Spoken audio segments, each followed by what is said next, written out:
They told me I was lucky, but luck doesn't keep you healthy for 4 decades. Habits do. At 92, I still drive, I still walk without pain, and I haven't had so much as a cold in 40 years.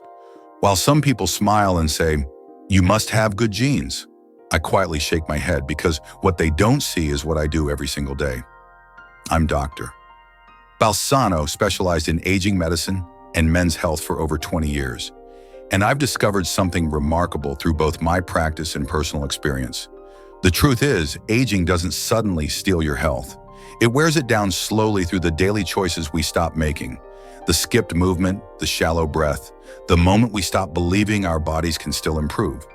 But just as strength fades through neglect, it can return through consistency. Doctors once told me to slow down. I chose to tune in. Over time, I discovered 5 simple exercises that became the foundation of my vitality. Not intense workouts, but intentional movements that restored strength, focus, balance, and calm. They don't require a gym or youth, just commitment. If you're willing to give your body the same quiet care that you once gave your children, these habits can change everything. Number 1, the spine awakening ritual. A 3-minute morning reset that reverses aging from the inside out. Most people think illness comes from germs or genetics, but after living with no major illness for decades, I can tell you, true health begins the moment you wake up. Before my feet ever touch the ground, I give my body one essential message. You're alive, and I need you. Every morning I lie flat on my back, eyes still closed, and begin a short sequence that changed everything. I slowly turn my head left and right, not to stretch, but to gently activate the nerves along my neck. I bring my knees toward my chest, softly hug them, and rock from side to side like I'm cradling my own spine. Then I release and let my back settle into the mattress, more aligned, more awake. No rush, no harsh movements, just attention. This may sound simple, even trivial, but this 3-minute ritual rewires how your nervous system responds to the day. Most seniors leap from bed with tight backs, stiff joints, and sluggish circulation. They push themselves upright with sheer force, triggering sudden spikes in blood pressure and disorientation. That's why so many falls and cardiac events happen in the first hour of waking. When you wake your spine with care, you're giving your entire body time to remember how to live well. The spine is more than just a column of bones. It's the central highway for every nerve in your body. If it's sluggish, everything is. Your balance, your digestion, your thinking, it's all downstream of that morning moment. Research published in the Journal of Geriatric Physical Therapy confirms that seniors who engage in morning spinal mobilization report fewer falls, improved posture, and greater mental clarity throughout the day. But numbers aside, what matters is how it makes you feel. Lighter, looser, more connected to your own body. Number 2, the magic chair routine. A daily practice that brings strength back without leaving the kitchen. I used to believe strength came from effort, from sweat, from pushing hard. But after 60, something shifted. My body no longer responded to intensity. It responded to consistency. Nowhere did I discover this more clearly than with a simple object most of us overlook: a kitchen chair.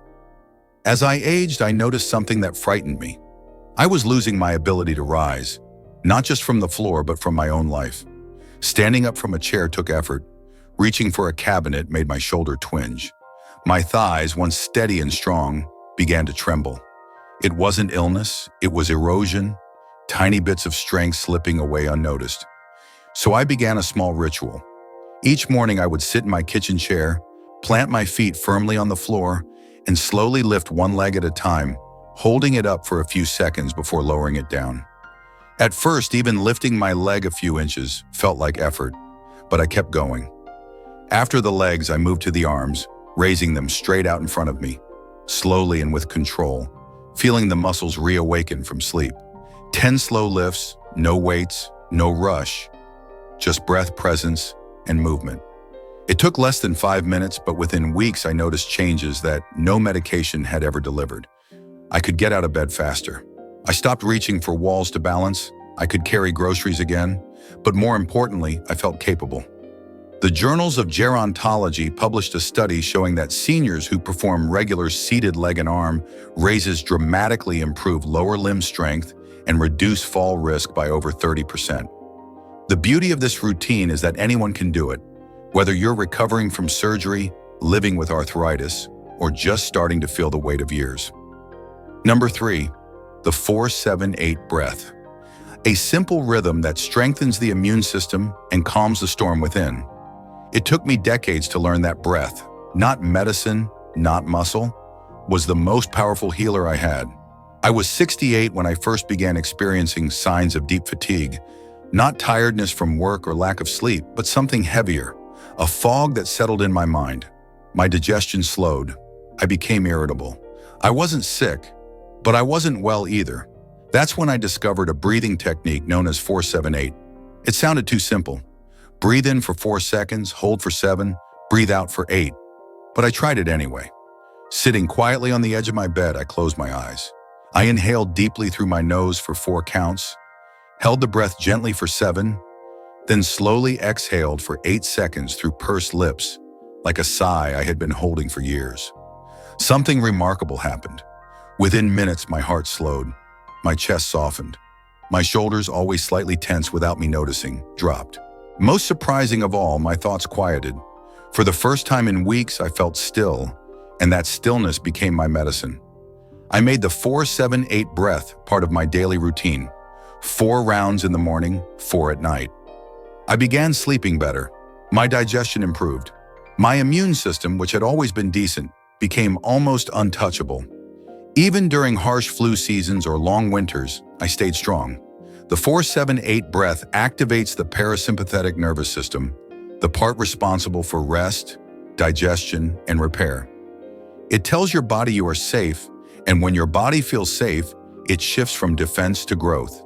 It lowers cortisol, balances hormones, increases oxygen to vital organs, and becomes resilient, not reactive. Number 4, walking as medicine. The 15-minute ritual that restored my strength, my spirit, and my sense of time. There was a time when I believed walking was just a means to get somewhere.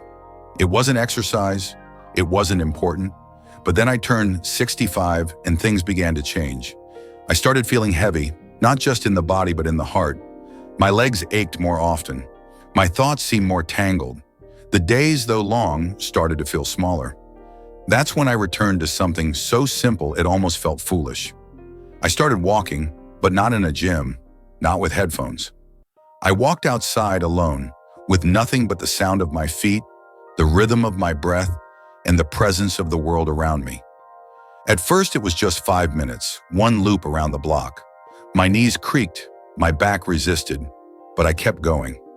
Day by day, 5 minutes turned into 10, 10 turned into 15. I wasn't walking to burn calories. I wasn't chasing youth. I was reclaiming something I had lost without realizing it. My sense of connection to my own body, my place in the world, and my right to move through it with dignity. Over time, I noticed something incredible. My posture improved. I no longer shuffled, I stepped. My digestion started working better. My mind became clearer. The worries that once felt like shadows lifting behind me began to fade in the sunlight of those morning walks. The British Journal of Sports Medicine found that just 20 minutes of walking a day can significantly reduce inflammatory markers in older adults. Stanford research showed that walking outdoors boosts creative thinking and cognitive clarity far more than sitting still indoors. But beyond all the research, I know this much. After my walk, I feel like myself again. Number 5, the hand-opening ritual. Small, silent movements that keep you independent and alive. There's a moment in aging that no one prepares you for. Not when your knees ache, not when your hearing fades, but when your hands stop obeying you. You reach for a jar and your grip fails. You write a check and your pen trembles. You try to button a shirt and suddenly something as simple as getting dressed becomes a task. I was 74 when I first noticed it. I had dropped my keys 3 times in a week, once nearly locking myself out of the house. I brushed it off at first, but deep down I knew it wasn't about coordination. It was about connection. My hands and my brain weren't in sync like they once were, So I started something so small, so simple, that most people would laugh if they saw it. Every morning, before I even pick up a spoon or a toothbrush, I open my hands as wide as I can, stretching each finger like rays of light. Then I close them slowly into a full, strong fist. I hold it for 5 seconds, then release. 10 times. That's it. No weights, no tools, just attention and intention. By week 2, I could feel a warmth returning to my fingers, a flow of blood that hadn't been there before. My ring stopped feeling tight. My hands didn't cramp while writing. I could carry groceries without fear of dropping a bag. More than that, I began to feel capable again. The Journal of Aging and Physical Activity found that hand-strengthening movements significantly reduced arthritis pain, improved grip stability, and even enhanced neurological communication in older adults. Grip strength has now been identified as a strong predictor of longevity and overall vitality. The quiet power of small things. Looking back over more than 9 decades of life, I've come to understand something I wish someone had told me when I was younger. Aging isn't the end of health, it's the beginning of a different kind of strength. A strength that doesn't rely on youth or speed, but on consistency, attention, and kindness toward your own body. These 5 exercises aren't flashy. They won't make headlines or win medals, but they've given me something far more valuable: independence, peace of mind, and a body I can still rely on. Health after 60 doesn't come from doing more. It comes from doing less, but doing it with intention. You don't have to train like an athlete or eat like a monk. What matters most is what you do every single day, even if it's just for a few minutes. Health isn't built in a burst. It's restored in quiet repetition. If you're reading this and wondering if it's too late, let me gently remind you. If you're still breathing, it's not too late.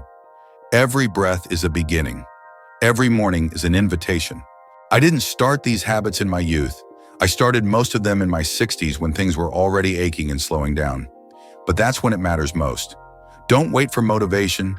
Don't wait for the perfect plan or the right equipment. Just begin today. Roll your ankles before getting out of bed. Sit tall in your chair and lift your legs with purpose. Breathe with rhythm. Walk with presence. Remember, every single act of care you give your body is an act of defiance against decline. You are not a victim of age. You are the keeper of your own vitality.